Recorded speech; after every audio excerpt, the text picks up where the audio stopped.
What do you think about the inequity between urban and suburban learning instruction?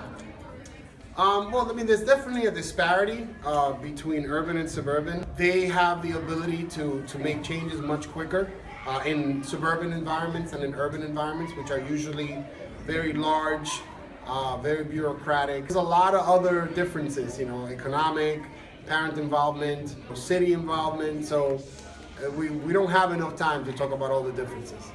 I don't know that there is an inequity in the instruction based on materials. I think the inequity is more related to the situation of the neighborhood. Some kids come to school hungry, can't focus, while in other areas they come to school, they're focused on their education more than where's their next meal coming from. So I don't think the inequity is the instruction rather than circumstance.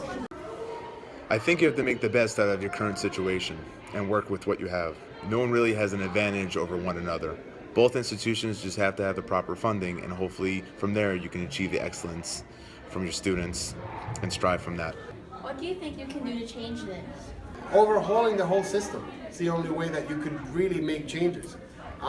Start from the top and work your way to the bottom.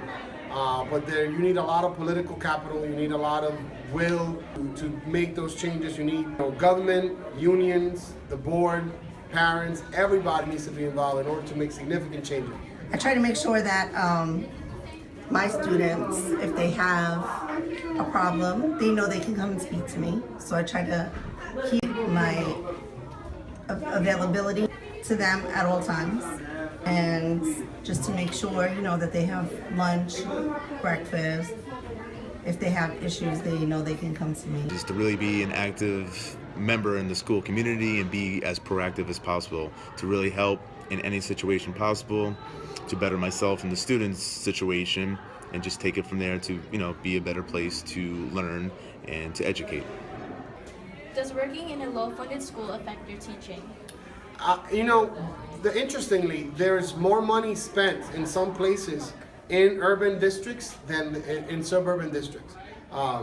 Because in order to bridge the gap between what the student population is missing in urban districts versus suburban districts, you need to put more money. This is why you have ABBA districts and a few other programs to try to elevate urban students to match that of suburban students. But a lot of times you have single parents or parents that are absent or not. They don't have the ability or the desire to be involved, and that affects the students' learning, that affects student behavior, that affects what happens in the school. So I think that's the main issue, and it's not something really that teacher or administration can change. It does affect my teaching because some days I'm not able to actually teach. I have to stop for a lot of behavior issues. So I'm not really always getting through my lesson the way I think I'm getting through my lesson in my mind.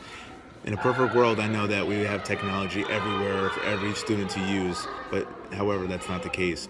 You just have to make do with what you have and hope for the best. Students, have creative imaginations, and with help and support from teachers and everyone else, we can really achieve greatness. If you had the chance, would you transfer to a better funded school? I grew up in Jersey City.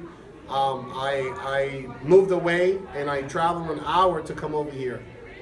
So I'm committed to teaching students in this district. I wouldn't really want to go somewhere else. The funding is really not the issue. These districts are very well funded through grants, state, federal.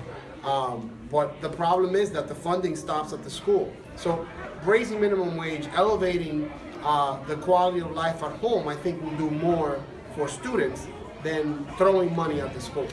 No. I love my children here. I love my community. There are many kids that make it worthwhile to be here. Lastly, is your classroom missing the technology you need to teach the students? We have technology. Could we have more? Absolutely. But it's an ongoing issue. We have smart boards, which we didn't have about 10, 20 years ago.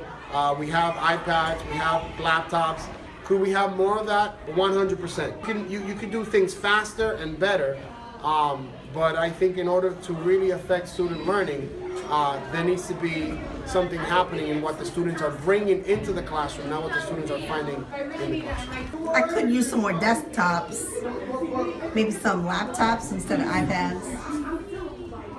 And if my Promethean worked a little better, it would be more efficient. However, I make do with what I have. You know, being a teacher for the past 17 plus years, you just have to improvise with what you have and given your current materials, and from there you just have to work with that and make the best out of the current situation. You know, I try to meet each student's needs to what I have through technology or any other materials that I have, and then you just have to make the best of it, and from there, you know, you just continue to get support and then be the best that you can be to help your kids and take it to the next level.